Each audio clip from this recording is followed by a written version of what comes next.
It's about that time we talk region basketball once again. And we back. Welcome back to the second season of the Get Buckets podcast, powered by Mauldin Basketball. I'm your host, Musa Morethi. Today, I'm going to be talking about all three regions that I've been keeping up with so far, and I'll be starting off with the Greenville 5A region. I've been real interested in this region, and I wanted to make a separate video just talking about Mauldin JL Mann, because these teams have been hooping lately. Right now, Mauldin is at the 1 seed at 4-1, T.O. at the 2 seed at 4-2, Woodmont and JL Mann tied for 3rd seed at 3-3, and Hillcrest at the 5th at 0-5. The game to watch this week in their region is definitely going to be JL Mann versus Mauldin at Mauldin. And that game is happening tomorrow. Definitely an interesting game, and I'll explain why later. Right now, Mauldin is flipping the script completely from last year. Last year, they didn't even make the playoffs. I believe they won 2 games, I think, in region, but didn't even make the playoffs, went as the 5th seed. Now they're the 1st seed this year. They're 4-0 since their first loss against T.O. in region. They only seem to be getting better. I mean, they're beating tough teams. They beat T.O. by 11 points, who at that point hadn't lost a game yet.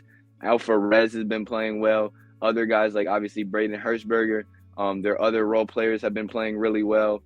And could this be their first regionship since Caleb Bird, which I know was only 2 years ago, but this team, which I said was last year was a team for the future, I guess their future is now because they have been hooping.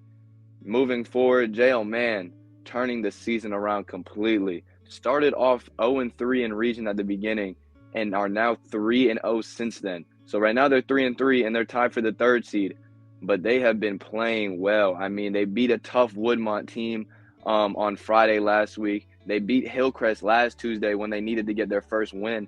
And then them beating T.O. on Tuesday, that caught me by surprise personally. And it was at Hannah, must I remind you. And it was at Hannah. Jeremy and Tez have been playing really well, still having that great 2-man action game for their team. I saw Tez got a nice dunk last week against Woodmont. Once again, this game tomorrow versus Mauldin will be very important because this will either put them, I believe, at this is a very important game for Mauldin because if they want to stay at the 1 seed, they need to beat JL Mann. But if JL Mann beats them, beats Mauldin, then this will put Mauldin and T.O. tied once more as the 1 seed. So these are some important games for both of these teams. Woodmont doesn't play this Friday, so they won't be able to claim that 3rd seed to JL Mann. But once again, very important game. My next thing, Woodmont, luckily they got that win against Hillcrest on Tuesday because I was about to make the assumption, is Woodmont cursed? Because even last year, they started off 4-0. I know they hit 2 buzzer beaters even last year, but they started off 4-0 last year, then finished 0-4. And they seem like they were kind of on that same trajectory this year. They were 2-0. Dre Huff had hit a game winner early in region, but then they went on an 0-3 little skid there at one point. And luckily they beat Hillcrest yesterday to keep them tied for 3rd place. But these last 2 games are going to be tough. I mean, they have to play T.O. and Mauldin, the 2 top teams in their region. So if they want to get that 3rd place spot over JL Mann, they're gonna have to show something. And these 2 games are also very important for Mauldin and T.O. if they want to keep their playoff hopes alive, or not hopes alive, but region championship hopes alive. Moving on, is T.O. slipping up? They might be. I mean, this is a top 5A team in the state, but they have lost their last 2 games. Now that one against Mauldin definitely surprised me last week, but then losing by 2 to JL Mann at home caught me by surprise. And tomorrow they do play Hillcrest, so that should be a win, and they should obviously stay in region championship contention. But hopefully they can regain some good energy after tomorrow, because they don't want to be going into playoffs kind of stumbling into playoffs. They want to be playing their best basketball so they can make a little run at the state championship. Lastly, in the region, Hillcrest not making the playoffs. They're unable to now that Woodmont beat them and JL Mann won their last game. So they won't be able to make the playoffs, but these last 3 games that they play are for pride. And I don't think they're going to take it easy on any of these teams. They still have very hungry young guys. And, I hope they can catch a win somewhere so they don't finish 0-4 in the region and for this year, 2024. Moving forward, Spartanburg region. This one has been a little interesting, but at the same time, it's been kind of predictable. I mean, at the 1 seed, you still have Burns 6-0, Gaffney at the 2 seed at 4-1, Dorman at the 3 seed at 3-2, Spartanburg at the 4 seed at 1-5, and Boiling Springs in 5th at 0-6. This week's game to watch for their region is definitely Burns versus Dorman at Burns this Friday. Rival game, and I know Burns killed him the first time. But Dorman, they've had a nice 2 wins last week. They had some nice W's against Spartanburg by about 10 points, and they killed Boiling Springs on Friday. So they're getting it rolling now after that previous week where they didn't do too well. But this is also a get-back game, I feel like, for Dorman. They lost by a good amount to them last time, but I don't know if it'll be the same way again this time. And Christian Andrews and Keenan Arcega have both been playing real solid for them, for Dorman. But yes, right now Burns is still in control of their region. Moving forward from there, Gaffney plays Boiling Springs this Friday. Should be a win for Gaffney, but this is not the game I'm worried about. I'm more looking forward to Spartanburg versus Boiling Springs next Tuesday. And Spartanburg has been playing solid lately. They keep losing by like 5 or less points every game, but they are still losing, and they need to find a way to win next Tuesday. Because if they lose to Boiling Springs, which Boiling Springs has been losing a lot as well, obviously they haven't won a game in the region, but both of these teams not winning much lately. But if Boiling Springs beats Spartanburg next Tuesday, then they will both be tied for the 4th seed, and they will have to play probably another game just to see who can make the playoffs. So that's a very important game for both of them to see if they want their season to continue on past just next Tuesday. So once again, I'm not exactly worried too much for tomorrow. I feel like Boiling Springs is probably – I don't think they can beat Gaffney personally. They could surprise me, though, and then Spartanburg doesn't play tomorrow.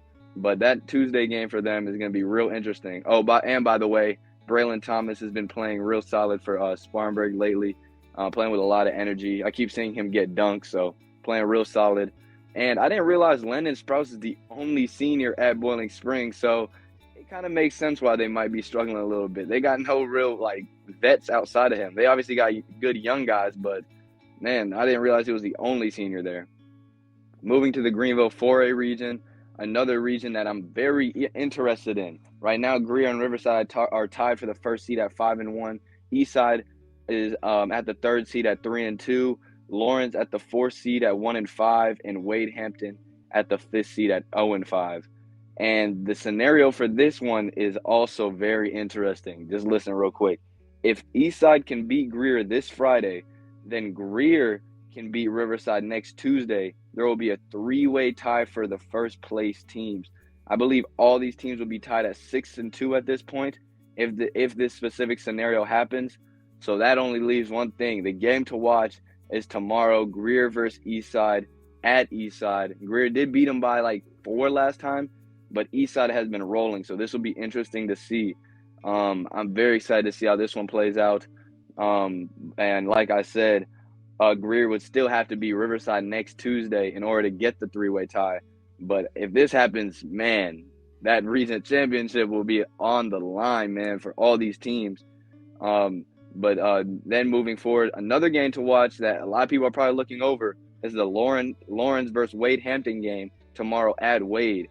This will be a battle to see who can make the playoffs. Obviously, Lawrence beat Wade Hampton last time, but if Wade Hampton can win this game, Wade Hampton will then be tied for the 4th seed with Lawrence to see who will make the playoffs. And once again, just like Spartanburg and Boiling Springs, unless these teams want their season to end next Tuesday, they will be playing very hard. And I want to see if Wade Hampton can get at least a dub in region and not finish 0 as well. Greer steadily winning games lately. Braden Dura, Amari Anderson, and Isaiah Henry have all been playing well in the past week. I saw Braden had a solid double-double against Wade Hampton on Tuesday. Riverside had a solid win over Lawrence on Tuesday to keep their region championship hopes alive. Julian Iturbe played real solid. Eastside didn't play on Tuesday, but obviously they beat Riverside on Friday in the 2-point dub. Saw the clips from Justin Ray. He was looking real solid for them. Lawrence lost by 20 to Riverside, which I stated a minute ago. They're not winning games, but like I said before, huge game against Wade Hampton tomorrow. Wade Hampton lost by 20 to Greer, not winning games. Huge game tomorrow versus Lawrence. So that's basically my recap right now. Like I said, man, what I'm most impressed with right now out of all these teams is probably Mauldin and JL Mann, because these teams, man, they early in the season, Mauldin was always decent early in the season, but these two teams have completely flipped the script. I mean, playing their best basketball right now when they need to, and I'm just excited to see how these regions turn out. But without further ado, man, best of luck in y'all's games tomorrow, everyone's games tomorrow, and excited to keep up with these regions. And playoffs are almost here, so, you know, finish strong, finish strong. But that's all I have today, and until next time, peace.